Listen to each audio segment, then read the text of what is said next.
Hello and welcome to this episode of Ways to Change Your Workplace with myself, Prina Shah. And I'm really happy to be welcoming Gustavo Razzetti all the way from Chicago today. Welcome, Gustavo. How are you? Welcome, Prina. I'm excited. So happy to be here. I mean, we were just chatting that you are one day ahead. So I'm trying to catch up with you. Time traveling. Absolutely. So Gustavo, I would love to introduce you. Gustavo Razzetti is based in Chicago. He is the CEO and founder of Fearless Culture. Gustavo has already published 3 books on change, on mindset, and on teams. And now Gustavo has another upcoming book, which is called Remote Not Distant. And it's already available on Kindle, but the official launch for it is on 7th of June. So soon. And Gustavo, I really wanted to talk to you today about creating a fearless work culture. Welcome. Thank you. I'm excited. So where do you want to get started? Sure. That's it. Well, to begin with, Gustavo, can you tell us just a little bit about you, your story, what you do, how you came about doing what you do as well, and why you do it, please? Sure. Long story short, I mean, I worked my whole career as a consultant in different areas, marketing, advertising, innovation, and so on and so forth. And one of the key realizations I got is that clients were, organizations were looking for, we need to have more ideas, we need to have better ideas, we need to have better talent. We need to move fast, but in the end, companies have more resources, more talent, more ideas than they actually realize. It's their culture that's not helping release that power. So at that point, I realized, instead of putting that energy into helping companies come with more ideas, what if we create the right culture so that the ideas that already exist see the light of day? That's why I decided to create my own company and help organizations build fearless culture. Beautiful. I love it when that aha moment happens and just that light bulb of joining the dots. And joining the dots is the organizational culture needs to enable people to be fearless and beyond as well. So you study social psychology. I've done a lot of stalking on you, Gustavo, and the work you're doing now, I have been following you for quite a while. So you're marrying elements of social psychology, what I'm seeing, with elements of human-centered design as well. Can you tell us why and how that came about also? Yeah, I'm very curious. And to your point, you also mentioned that before we started the interview, that you like to connect the dots. Well, that's me too. So I'm always curious about trying to find and understand what drives people, So try to understand human behavior. And I mentioned I work in marketing, I work in innovation, and of course I was trained in design thinking, human-centered design. I went to Stanford to this school and not only learned how to use their framework, but then I was trained to actually facilitate and lead culture engagements about human-centered design. And at some point when I click and I realized that I need to work on culture, I say, well, the principles are exactly the same. So the user for a company culture are the employees, the different stakeholders, the leaders, and also usually people think of culture like something that leaders create and leaders own. My take is that leaders have a bigger responsibility when it comes to culture, and leaders' behavior shape culture. But in the end, the culture of a company is not just about what leaders do and don't, but it's also about tapping into that talent pool, that people. Like an analogy is like what happens in any city. So if you're the mayor of a city or the governor, whatever the title is, you can define which roads are two-way. I mean, in your case, you drive on the other side. What's the speed and things like that. But in the end, how people drive, if they like to bike, walk, drive a car, which music they're listening to, that's on people. And I think that's the right balance when it comes to culture design. So leaders can set the overarching rules, but in the end, we need to tap into people to understand what are their preferences, their needs, and expectations, what drives them as people to do great work. Yeah, and I know that you are a big advocate for co-design, not just design at that level, but design at every level, so that there's empowerment, there's ownership as well. And from an organizational culture perspective, that is the best kind of organizational culture that you can have, one that is created by your whole entity of an organization, ideally. Yeah. Okay. Yeah. I think that you don't need to study psychology to realize that I had kids, now they're grown-ups, they're men, but when they were kids, since they started talking, they realized that no one wants to be told what to do. Kids don't want their parents to tell them what to do. And the same happens at work. People don't want to be told what to do. So we know that autonomy is critical. It's what drives us. Yeah. And also a sense of purpose. So leaders need to realize that telling people what to do is not going to work. Yeah. So they need to co-create culture with them, no? Rather than imposing that culture into people. And that's breaking a lot of systems, because we are a lot of hierarchies, especially the mammoth organizations, Gustavo, are very much focused on I say, you do, mandating this is the way we will work. And the larger the organization that it gets, the more that happens, rather than that autonomous and the co-design element of it. But from the stuff that I read that you are proposing, even mammoth organizations can co-design and apply that human-centered design element to their organizational culture. So your next book, segueing to that, is called Remote, Not Distant. Mm-hmm. The title says it all. Beautiful title. Why did you focus on this as your latest book?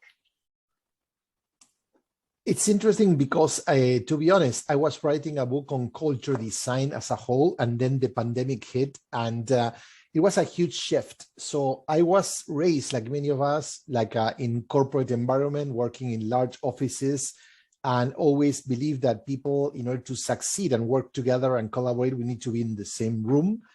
And I'm not saying that's not the case. What I'm saying is I realized that we can, like we're doing now, building and connecting remotely. You're in Australia, I'm here in Chicago. We talk, we exchange emails, and we can work together without having to be in the same place. So the point about the book, it's not about remote over in person. So basically, it's about understanding that each way of working has its own merits, and it's about bringing together the best of both worlds.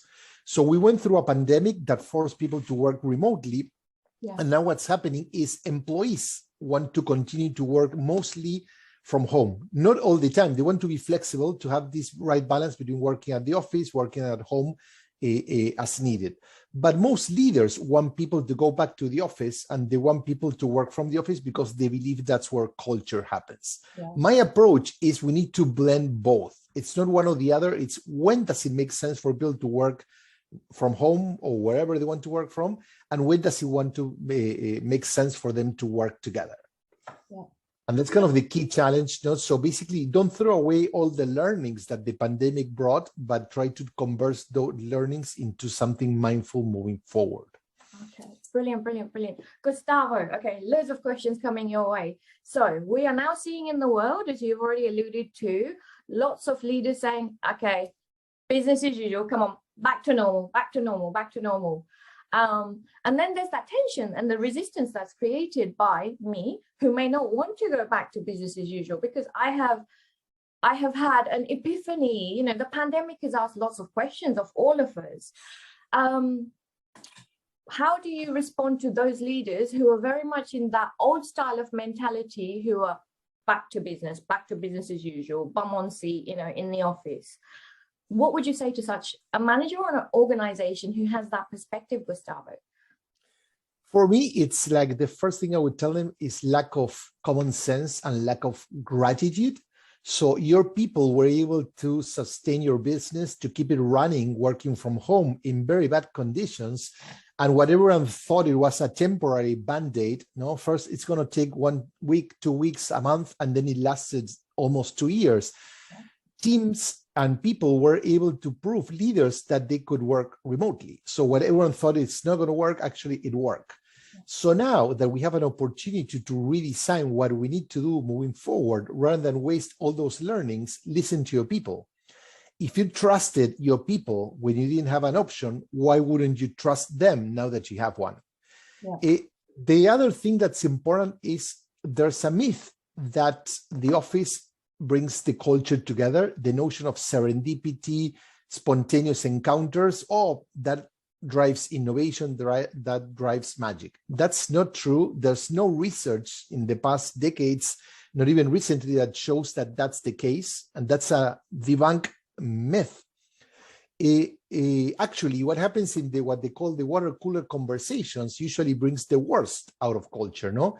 It's the meeting after the meeting, criticizing, backstabbing, talking about people that's not there. It doesn't create, innovation.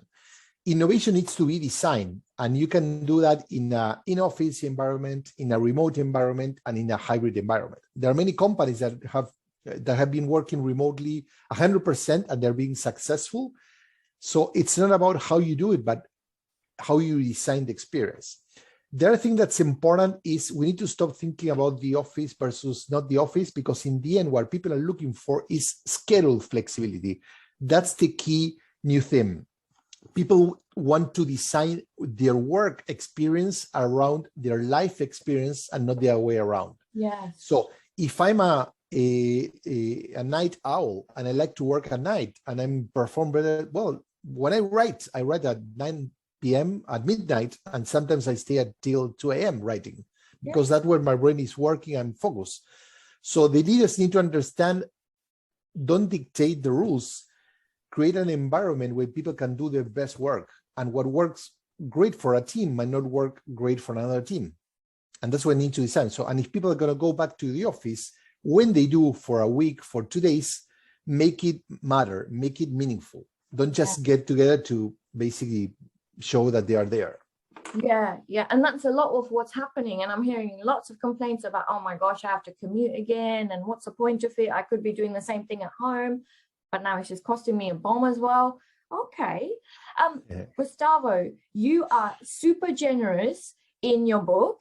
Can I ask what gems you are sharing with the world in your book? I saw that you have released a few pages. I had a read this morning on LinkedIn. Can you tell us a little bit more about the book and the kind of gems that you're sharing within Remote Not Distant, please? Yeah, sure. I mean, the book basically is a 5-step approach to how to build a culture that helps you thrive in a hybrid workplace. Hybrid is not a nice word, but it's the only word we have. In a place in which some employees are going to work fully remotely, some are going to work fully from the office, and a mix depending on their needs and their preferences. And the 5-step covers it doesn't have like a silver bullet, but it has like a structure for each company to define what works best for them. So that's the key approach in my book. I'm not telling you this is the way to go. I'm giving leaders and team members different approaches that they can design and co-design to their own needs and their own realities. They're talking about gems. There are a lot of QR codes included within the book, so people can download lots of tools that they can use to start designing their culture. And there's also a surprise I'm not going to mention, because you had to find out. If you go to the last page of the book, there's a QR code with a surprise only for book buyers. Cool. Part of the gems, so to speak, or I guess, is that I spend the time interviewing lots of people across the world, from entrepreneurs, from a large Fortune 500 and everything in between, to learn what's working for them, what is not working for them, and sharing those insights. So I did a lot of research. I spent a lot of time talking to people, getting their insights, getting their takes, and capturing all those best practices. So it's not just my point of view, my insights, but also a lot of examples. I'm very much into giving people concrete things. So there's theory, there's research, but also there's very actionable little things that you can start doing with your team in different aspects of culture, from creating a sense of belonging, to improving your meetings, to improving how you make decisions, to building team rituals, and everything else. Yeah. I love that you are, your book is a pick and mix approach. So whether I'm a huge organization or a small business, I can read the book and I can take what I can apply to my organization. And Gustavo, so where I live in Perth, I don't know if you know, we have been one of the luckiest places in the world not to be honestly, not to be affected by pandemic, variant number 1, we have now opened our borders, and, things are very well compared to, how the world has been. And therefore, I find where I live in Perth to be quite the good case study in that, I'll be honest, Gustavo, we really, truly have not learned from the awful stuff that happened with the pandemic, because we haven't been affected by it in Perth. So there are a lot of organizations who are still very old style in the sense of, you have to come into the office, you have to do this, you have to do that. But from your learning, what can you talk to the people of Perth first off, in how businesses are globally, and what your insights are from all of these interviews that you've had in terms of the way the workplace is going, please? Sure. I think that one thing that we need to realize, the pandemic wasn't the cause of this new way of working. It simply accelerated a revolution that's already in the work. And that's something that's important to happen. People were already challenging their idea and their relationship with work. And they realized, stop trying to create this wall, fictional wall, between my personal life and my professional life and one single person. And we just start integrating both. So I would tell people in Perth and similar regions overseas, don't wait for a pandemic to shake things up. The revolutions are already happening. And is there something that you can learn, is that work is changing, right? Yeah. And people want to work in a place where they feel rewarded, where they feel comfortable. And in the end, presentism, the act of seeing people that they show up from 9 to 5 or from 10 to 6 or 9 to 12, whatever the schedule is, doesn't guarantee work. So one of the biggest challenges is leaders need to shift from seeing people being busy, busyness as a badge of honor, to people being actually delivering great work. So focus on the outcome. Many companies reward people that are working late at night, that are being in meetings all the time, that are sending emails all the time, but they produce nothing. So you as a leader need to focus more, are my team being productive? Is the outcome and the quality of the work great or not? I don't care if people work 2 hours or 20, but if they deliver great work, that's really what people kind of need. Yeah. And I think that organizations need to realize that autonomy is critical for people to do great work. So rather than try to control how people work, you need to find out, as I mentioned before, some people, my wife wakes up at 5 in the morning and I couldn't, and she performs great by being an early riser. So you cannot expect everyone to work the same way. No. The other thing that we uncovered in research is how much time people waste in meetings, And because we think that the only way to produce work is actually to get together. And one of the things I talk in the book is about, like, collaboration means that many times you don't need to collaborate together. It's like divide and conquer, and let people take care of their own parts, and then they get together when everyone has made progress, rather than being all together communicating in Zoom meetings or in actual meetings. Yes. There's a lot that we need to undo in the traditional old style ways of working. Beautiful. Are there any cons to hybrid or remote work? There's cons to everything. I think that the most important thing is becoming more intentional. So doing hybrid or remote well takes a lot of effort. And I think that one of the reasons why leaders want to go back to whatever normal is, it's because it's comfortable, it's lazy, Yeah. So many teams learned through the pandemic about, hey, we need to build connection. We need to have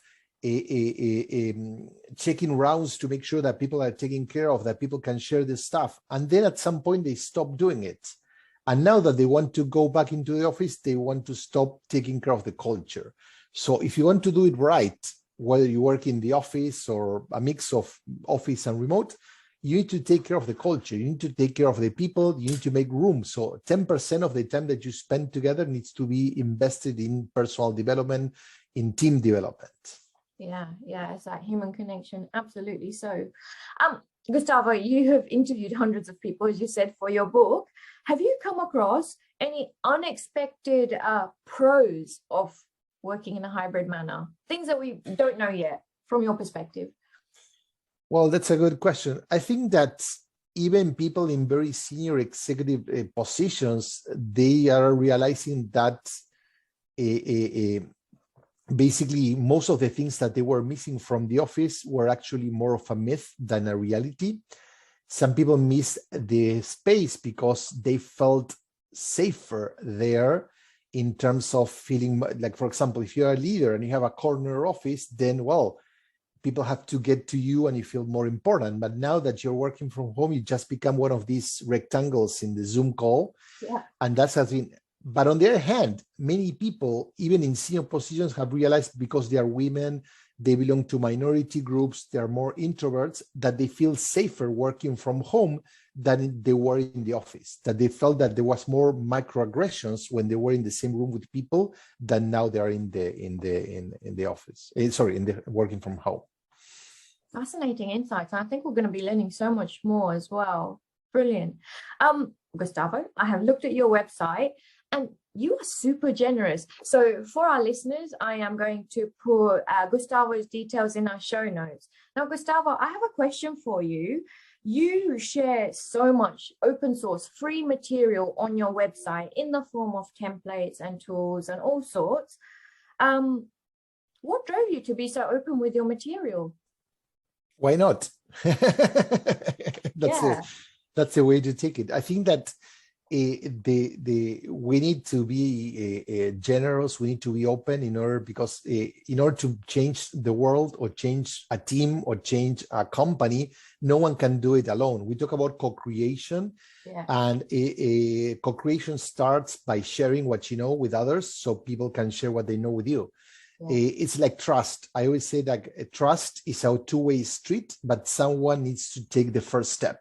Yeah. So if you really are a true leader, don't wait for others to trust you, start trusting them. So that's my way of doing so. Yeah, that's cool. And yeah, so your website, it's not only available for leaders, it's available for anyone who wants to make that change in their organization, which I love. You're so generous. So thank you for being so generous on your website. Do you have any practical tips for organizations who are, I'm not sure about hybrid, still iffy about it? I think that more than practice, and the book has a lot of practical tools, but I'd like to basically step back. And when people are hesitant, my question is why? And I say, have you talked to your team? Because in the end, if leaders start talking to their team members, they're going to realize first that people have a more of a kumbaya moment. They have a realization through the pandemic, and now they have a different relationship with work. Yes. But actually, many people have realized they can be more effective when they have time to focus. So we need to stop thinking about work of being busy and running in all directions versus, okay, I need to protect my time. I need to make for example, the other day I had to fly to Los Angeles for a client engagement, and that's a less than 4-hour flight from Chicago. And in that time, I was able to write an article, publish it, edit it, and then share it with the world. Yeah. So because you're in a plane, no one's distracting you. I was able to achieve something really meaningful and that happens with people. When people have protected time, they can do much more. Yes. So I think that more than being hesitant, ask your team, do you want to get into the office, which is full of distractions, or do you want to have more protected time working remotely? And then get together when you want to build relationships with your colleagues on, for example, we have a huge challenging problem and we need to get all together and solve it at once. Yeah, beautiful. And you know what? It's as simple as treating humans like humans rather than that into the office. It's kind of like a school way, often when you have to go into the office, it just feels like, especially when you go off on sick leave or whatever, here's my certificate. So we're changing the way of working, and enabling people to be people and live their lives fully, with work being one component of it now, and filling the whole picture of life. Beautiful, Gustavo. Are there any juicy past projects that you can talk about? Obviously not breaking any confidentiality. Any good case studies? It's hard to share things because of all the contracts and confidentiality agreements, as you mentioned. But in the end, I think that what I can share, it's all the successes we had with clients are those related in which leaders were able to acknowledge, that's the word, that they should open their culture conversations to other people. So when leaders believe that culture is something that they own and they control, then they're not going to be able to change their culture. Actually, I don't like to use the word change. I like to use the culture evolution, because every company has already things that are working, strengths that exist within their culture. Yeah. And a wise leader tries to identify those things and build off of them. No? So when a leader comes to a new company and say, hey, I'm the new boss, I'm going to change everything, they usually screw things up, versus tapping into that collective wisdom and see, hey guys, what's working, what's not working, what can we do together? Yeah, beautiful. I love the lingo about culture evolution, and the lingo that I use is culture optimization, because you've already got the culture there. How can you enhance or enable it more so? Gustavo, my final question to you. If I was to offer you a magic wand and say to you, what is one way you would change the way of the workplace, what would it be? Wow, that's let me think about it. I don't want to rush and give you the first answer. I have many things, but I think that the thing I would say is that we need to basically change our mindset when it comes to what leaders are. Now, you mentioned earlier leaders. I use the word leaders not as a position, but as a mindset. And I think that in our world, we still think of leaders as someone who has a CEO title or as SVP, whatever title. And that's wrong, because we assume that because you have a position that you're a good leader, and a position doesn't make you a good leader. And there are people that behind the trenches are better leaders. But also the leadership model that's broken has to do that we reward leaders that are articulated, that they are seductive, that are persuasive, that are good at speaking and convincing us and selling. No, basically we confuse leadership with salesmanship. Yeah. But in the end, the best leaders tend to be more introverted, tend to be more cool, more hands down, more problem solvers. They're less into being on the spot, but they're more about helping their team get their full potential. So the type of extroverted leader that we always kind of seductive that we reward, usually research shows that are the worst for the organization. Yeah. So beautiful. We need to redefine leadership. Thank you so much, Gustavo. And that'll be my one. Boom. I will change that immediately. Done. Done. Thank you so much for your time. And for anyone who wants to hear more or stalk Gustavo, I'm going to put all of his details in the show notes, as I mentioned. Gustavo, I feel like I could talk to you for so much longer. For now, I will say thank you so much. Thank you. It was awesome to be here.